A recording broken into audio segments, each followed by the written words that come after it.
everybody, Kulipup here again, and this video I actually wanted to go through what is or what's it like when you are under psychic attack. A lot of people, when they are going through things, a lot of people think like, oh, I'm under psychic attack, and now definitely you really can be, you absolutely can be under psychic attack.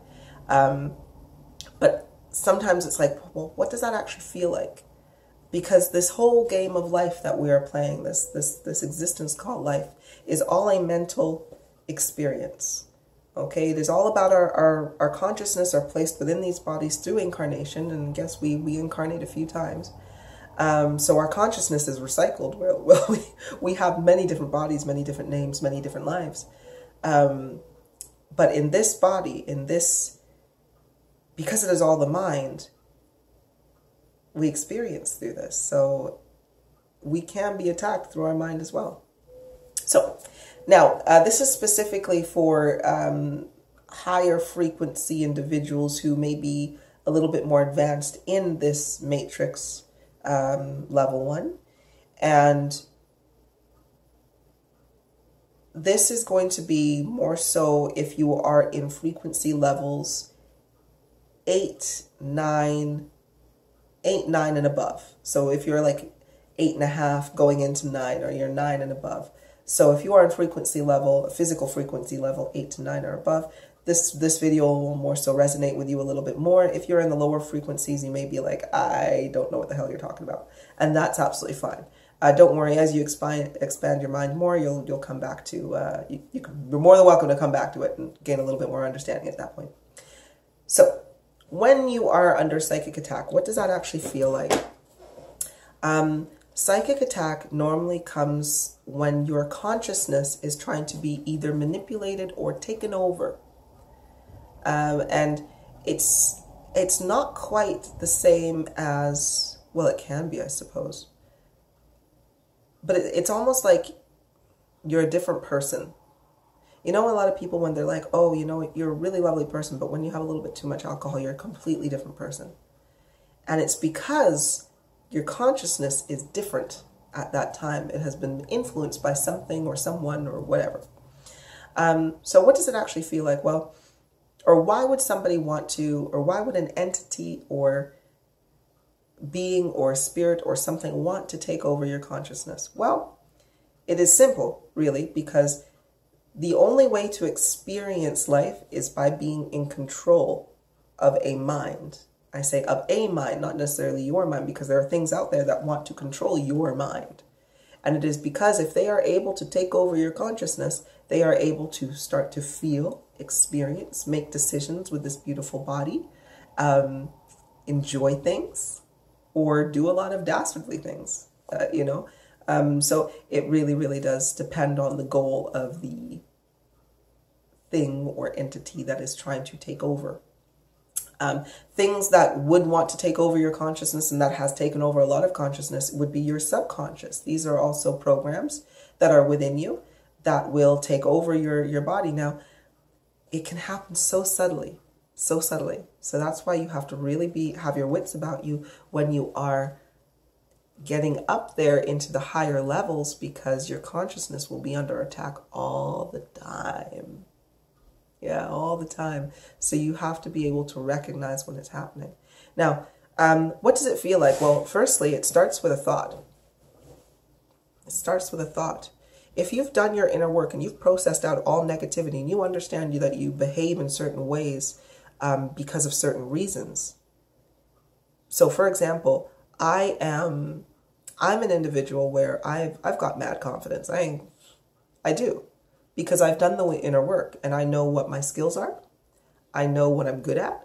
I know what I'm definitely not good at. And I know what I want to make the effort to improve on and whatnot. Like, for example, I'm terrible at spelling. Absolutely terrible. I'm great at sounds and words, but I'm terrible at spelling. But I just don't care enough about it in order to make a difference with it. So, hence, I know this. But anyway, so it starts with a thought. So, for example, I am not self-conscious in regards to the way I my body shape or my looks or anything like that. I don't wear makeup besides a little lip gloss, and my hair is always in a bun or in a little fro. I wear comfortable clothes and yoga pants all the time, and I don't really give a damn what anybody thinks about it, right? Because I'm like, yeah, I don't care if I'm large, small, big, short. I really don't care. However, when you are being infiltrated or when you are being under attack, it will start off with a thought. You'll look in the mirror and you'll be like, oh, you know what? Oh, Kulipup, you have really, like, I like my bun today. And then a thought would come in and it would be like, it's not that nice. And now the thing is, if you are not aware of yourself, if I wasn't aware of myself, I could be like, you know what? Yeah, my bun's not very nice. I wish I could do something else with myself. And then another thought would come in. We should do this. Or maybe I should do this. And perhaps I'll take that up and I'll be like, yeah, you know what? I need to change my style. Because then another thought will come in like, yeah, because we don't want to be looked at as prudish or old or something. It's just like, and then I'll be like, oh, well, maybe, do I look prudish and old with my bun? And then it'll go into, oh, well, you know, yeah, you know, your skin's maybe not as tight as it was before. Or maybe, though, your skin tone's not as even or whatever like that. And the more I go along with it, the more I'm like, yeah, that's right. That is the basis for that individual or being or whatever, in order to start testing the waters of manipulation and control. Now, once we're going further into that, though, the more I listen to this, the more I listen to this voice and its suggestions, the more then it will start saying, you should do this. And it'll more saying, I should do this. I'm doing this. I like this.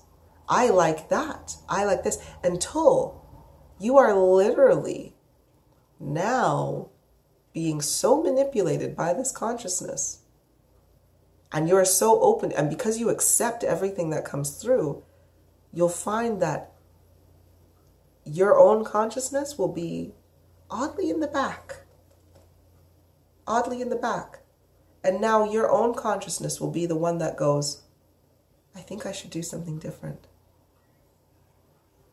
But the one that has taken over you would have been like, nope, I'm not listening to it. And they're going to go about their business.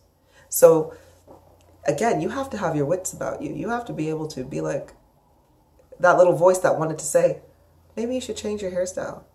I'm like, no, I like my hairstyle. It's easy, it's efficient, and nothing's in my face. And it's fine. So you stop it dead in its tracks right there. Now, that's from the very subtle aspect. Now, the more you resist this, though, what you're also going to start to feel is a lot of pressure right here, right?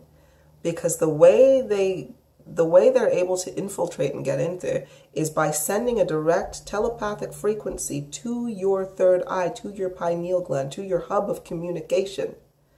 And if it's working nicely, they're going to send these very subtle frequencies in there. Very, very subtle frequencies in there. And I have another video where I was talking about jewelry, right? And I'll put a link of that video in the one with jewelry. And the way I was describing is you've got an ocean. Your body's an ocean. And if you've got a lot of negativity and you're all stormy inside, they're going to send you a message. And because you're so swirled up and confused, that message is just going to be accepted and taken in and thrown in there. So they're trying to do that. Now, if you resist that message, it's going to start to have a little pressure here. And then the more you're like, no, I'm not working, I'm not going to happen, more pressure is going to start here. And then the thoughts are going to start to, if you accept the thought in, it's going to start to be more forceful. You know, instead of, maybe I should change my hair, you'll have a thought that'll go, change your hair now. Change it. You don't look nice. And some people, they'll get that thought in and just be like, yeah, you know what, fucking, I'm changing it. I'm sorry. I should say, like, they're going to say, no, I'm changing it. Because they've succumbed to this pressure. But other people, if you are like me, and who are very, very solid in your own resolve and your own strength, you'll be like, what is that feeling? And it's going to be there, and it's going to all, like, the more you resist it, it becomes this wave going through. And if you are resisting it to a certain degree as well, and just keep resisting it, it will almost put you in a state of sleep. You'll become really tired. You'll just, all of a sudden, you'll be like, oh, you know, wanting to sleep. And it's because you are resisting so much that this entity wants to overwhelm your third eye to put you to sleep. Because if you're asleep, then you're less resistant. Then it can start to go back to getting the subtle infiltration back into you. So really, really, really important to understand that when this is happening, it is an outside source that is trying to get into you, and that you are being psychically attacked. And you need to then be so strong in yourself, in your resolve, in this consciousness that you have, that you are using to speak to people, to present yourself into the world. You need to be so solid in who you are that nobody can take over and infiltrate you and influence you and your actions and your decisions as to what you're doing and how you are processing life. So that is what you need to do. So psychic attack, if you are ever under psychic attack, that is something to know. And just know, as long as you stay within your resolve, nothing can happen. As long as you are sure that you are who you are, and you are sure that you like what you like, and you have your morals, and you're standing for whatever that may be, or you're walking in your righteous path, and I don't mean biblically righteous, I mean what is righteous, right to you. You are walking within your own truth and within your own what is solid to you. Then you can't be taken over. All right, well,